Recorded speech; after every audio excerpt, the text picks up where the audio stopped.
大家好，欢迎来到文昭谈古论今。今天是嘉东时间2026年2月26日，丙午年正月初10。大约在1个多星期以前，也就是2月17日至18日，网上传出了一份温家宝手写的新年贺卡，写给北川中学原党支部书记刘亚春，落款时间是2月11日，农历的腊月24，但是流传出来的时间要晚一些，是正月初1至初2。是在海外社交平台 X 上一个叫做温总理追随者的账号发出来的，不再是以前那样温家宝的私信先由某一家媒体发出来，哪怕是一家名不见经传的媒体发出来，但是它起步也有一定的真实性，但这次就不是这样了。从而呢，也就再次印证了我们之前的一个判断，目前中共政治圈的爆料和消息泄露已经主要转向了自媒体。另外2月25号本届人大常委会刚刚开过了第21次会议，发布公告免除了19个人的全国人大代表资格，其中包括了9名解放军的代表，但是张又侠和刘振立的名字仍然不在其中。那这是春节前后中国所浮现的政治新闻，那我们今天就本着这些素材来聊聊政治斗争和政变这些敏感的话题。说起政变呢，去年不断的传闻说张又侠要瓦解习近平的军权，要准备搞政变，现在似乎证明这是一个谣言了，是吧？但是习近平同时逮捕张又侠和刘振立2名中央军委委员，这个行动它本身就有很强的政变意味。那么倒推回去，张又侠之前是不是真的有一系列行动削弱习近平的权力，甚至真的危及到了他的安全，让习近平感到必须要痛下杀手，不能等待了呢？随着时间的推移我相信会有更多细节被披露出来。另外，联系到近期委内瑞拉和伊朗发生的事情，大家可能会对政变有不一样的理解，因为刚刚有法国媒体报道，伊朗就在上个月2026年1月份才发生过一场未遂政变。那这么看起来，政变也不是离大家那么遥远。好，接下来让我们先说温家宝。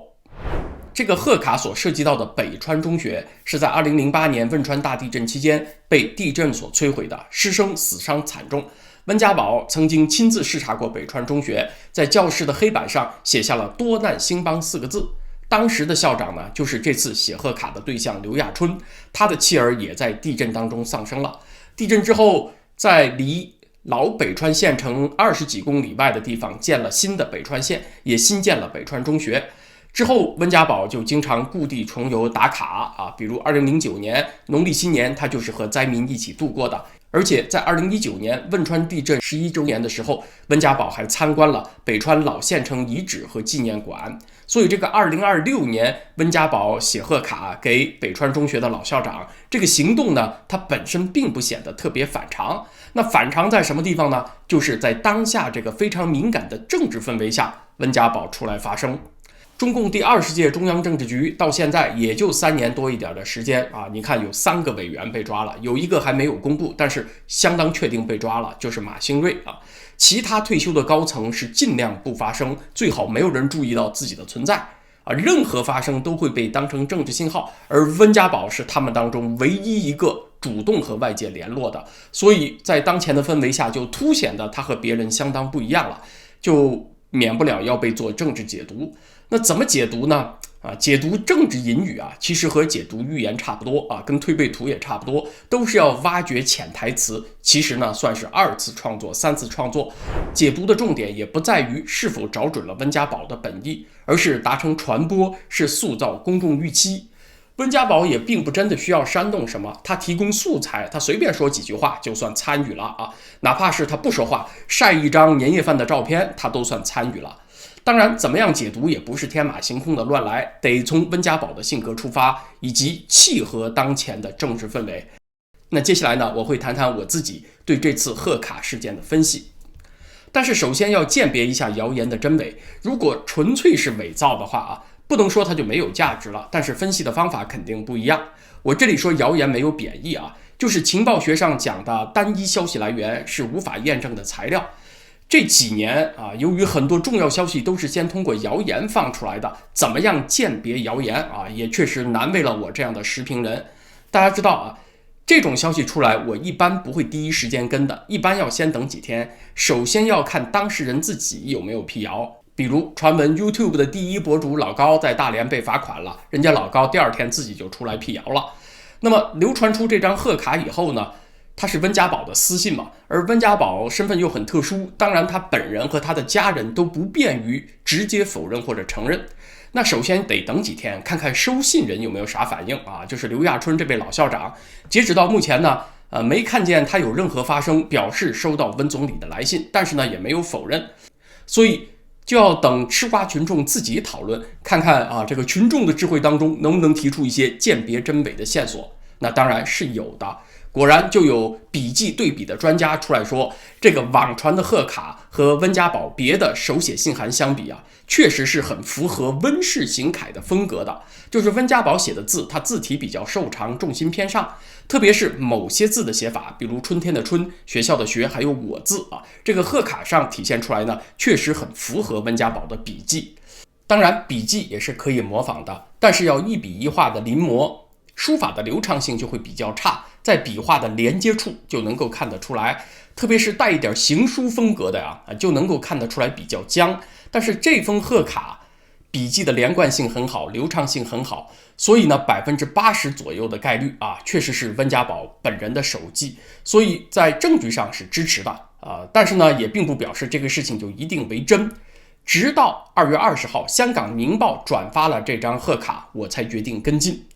为什么呢？因为要知道，香港媒体过去多年一直是中共权斗释放消息的主要平台。在2020年香港国安法落实以后呢，这种情况有所减少。但是《明报》这次转发网络传闻，在报道当中呢，也没有平衡性的引用质疑意见，那我就视为是对传闻的背书了。所以我这里姑且认为这个贺卡有70%以上的可信度。那接下来咱们就探讨一下它在这个时候出现的意义。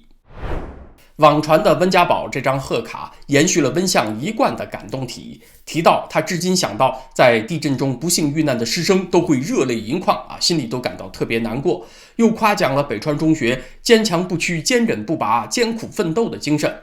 又对中学原校长刘亚春表达了新春的问候和敬意，还随信附上了和中学生谈地理的讲稿。那内容看上去的确很符合温家宝的一贯人设，中规中矩，不妄议中央也相当符合纪律。那这么一篇看起来绿色环保、人畜无害的小作文，在当下的政治氛围中会被怎样解读呢？首先，它是延续了温家宝一贯的影射方式。要知道，温总理是一位寓情于景的小作文高手。在2021年清明节前夕，温家宝在澳门的一家报纸上连发4篇文章，悼念自己的母亲。末了提到自己受世之始即常作归迹，就是他从进中南海的那一天起，就在考虑自己有一天要离开了最终还是得回归家庭，陪伴母亲尽人子之道整篇信充满了人情味儿。而当时是个什么样的背景呢？习近平在2018年完成了修宪，取消了国家主席2个任期的限制。但是是不是会有第3个任期呢？仍然要取决于中共20大之前具体的政治环境。中共的党章并没有对总书记能够当几任做出明确的规定，只是从江泽民时代开始，党的总书记兼任国家主席和中央军委主席3个职务集于一身。你说让这3个职务由不同的人担任行不行呢？不管是党章还是宪法上都没有说行，也没有说不行，是有操作空间的。所以政治博弈在习近平完成修宪以后还不算结束。2021年春天，就是2022年中共20大的早期酝酿阶段，有一些重要的议题会在那一年的北戴河会议上被提起，所以温家宝这个时候就出来发抒情小作文，说自己是受世之始即常作归迹，那就有影射习近平的意思了相当于说，你看我这儿都能放下，回归平常生活，你那儿怎么就不行呢？那今年温相故技重施，再度抒情，热泪盈眶，又可以做怎样靠谱的政治解读呢？上一次他是缅怀母亲的教育提出在高位者要常作归迹，不要恋权不放，是对习近平委婉地提出劝诫。而这一回他则是缅怀灾难，关键词是地震和灾难。目前中国的经济正在经历改革开放以来的大倒退，政治上则是有退回文革的风险。你看看，何尝不是一场经济地震，又何尝不是一场政治地震呢？所以温家宝一联想到地震就热泪盈眶，心中就隐隐作痛了。在这里，地震是关键词，就意有所指了有朋友可能会说，我这是硬熬，是愣说温家宝有这个意思。那这回呢，我还真不承认，因为温家宝自己在卸任之前就说过，如果没有政治体制改革，文革会卷土重来，经济改革的成果也会得而复失。然而这两件事情正在发生，经济在倒退，文革在重来啊。温家宝自己当年在北川中学写下过多难兴邦，这也许是温家宝本人的良好愿望，但是这两件事，多难和兴邦其实并没有因果关系。一个国家制度不改，思想不改，再多的难也就是难而已，它不会带来兴邦的啊！大家看，中国尤其从疫情开始就光多难了，没有兴邦。除了影射灾难，这封贺卡的出现又是有目的的激活舆论，我把这称之为影响力的侧漏。因为在春节之前一度传出温家宝被软禁，在更早一些呢，频繁地传出张幼霞要兵变夺权嘛，就说张幼霞在元老当中也有盟友，而这个盟友就是温家宝，有的传闻当中还包括了李瑞环。所以呢，张幼霞被抓以后，人们很容易就会联想到温家宝会不会也有安全上的问题。那么在春节之前，这封贺卡的出现就相当于是报平安了，而且是温家宝有意识的想保持一定的关注度和活跃度，他主动创造一个机会发生。所以从这个角度看呢，他的态度对习近平是有抵制的。当然，温家宝这种影响力的侧漏对他来讲是有危险的，会勾起习近平的猜疑心。目前中共内部对谣言这个事情正是极度敏感的时期，许许多多人都在第一时间和谣言划清界限。比如去年韩正消失了一段时间，有人猜测他会不会也被抓了呢？韩正就赶紧露面，与到访的德国外长会面。不久之前也有传闻说王小洪由于咽喉癌要辞去公安部部长职务，王小洪也赶紧跳出来在公安部的厅局长会议上辟谣。而温家宝呢，从去年开始就已经是所谓政变传闻的主角了。他这个时候按理说是应该有理由比别人更加蛰伏的啊，应该深居简出，不主动和任何人联系，有人来访都应该避而不见。他这个时候发出的任何消息，哪怕是刚才说啊晒一张年夜饭的照片，都是在发出政治信号。但是温家宝没有晋升，反而在创造机会露面。那这件事情本身确实温家宝是需要勇气的，也确实说明高层正有不同寻常的事情在发生。我们现在还不知道温家宝这种影响力侧漏有怎样实际的作用。我本人的脑回路是，张幼霞案件的推进并不顺利。在2月4号那天，人大常委会开了一次会议，我们专门有一期节目谈到这次会议。因为这次会议并没有审议3月份常委会要提交给人大全体会议的工作报告，也没有向3月份的人大全体会议提出建议的主席团名单啊，所以该完成的程序性工作呢，在那次会议上没有完成。所以我在节目当中说，2月份看起来人大常委会还要再开一次会议。果然这次会议在2月25号开了，也提出了给3月份的人大全体会议的工作报告。那也就说明了2月初开的那次会议其实就是为了讨论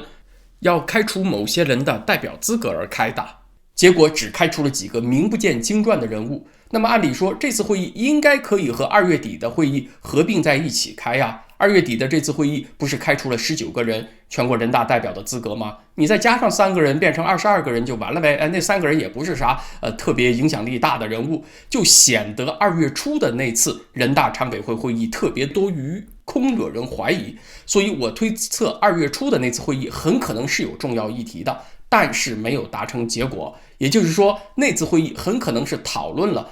张幼霞和刘振立的全国人大代表资格的，只不过最后没有把他们端出来。一般来讲呢，全国人大只应该扮演橡皮图章的角色，是在中央宣布开除了张幼霞和刘振立的党籍公职之后人大才宣布开除他们的人大代表资格。按理说是应该这样一个顺序不过我的猜测是，如果调查张幼霞犯罪事实这个案件受阻，受到了一定的拖延和抵制的话，习近平就有可能想让人大主动一些，先对张幼霞他们的人大代表资格采取行动，在哪一方面能够先达成既成事实，就在哪一方面做，反过来再推动案件的进程。其实人大的章程当中并没有这样明确的顺序规定，要求某个代表先被开除党籍公职，然后才能开除他的人大代表资格，并没有这样的规定。也可以让出事的人在人大这边先被辞职，也可以人大常委会先认定某个人不再适合履行代表的资格，先把他停职。这样的操作在现有的人大章程当中也是可行的，也是有空间的。但是对张又侠和刘振利，毕竟这一幕没有发生嘛，那也就说明赵乐际不一定完全配合了习近平。2月初的那次人大常委会会议专门审议个别代表的资格，这个会呢就显得虎头蛇尾，相当蹊跷了。结果你看啊，在这事儿之后，马上又出了温家宝的新春贺卡事件，这个影响力侧漏事件，给人的印象呢，就是在逮捕张又侠之后，中共高层并不平静。再强调一下，上面的所有推论都带有我很强的主观性，观众朋友们不同意，我也完全理解。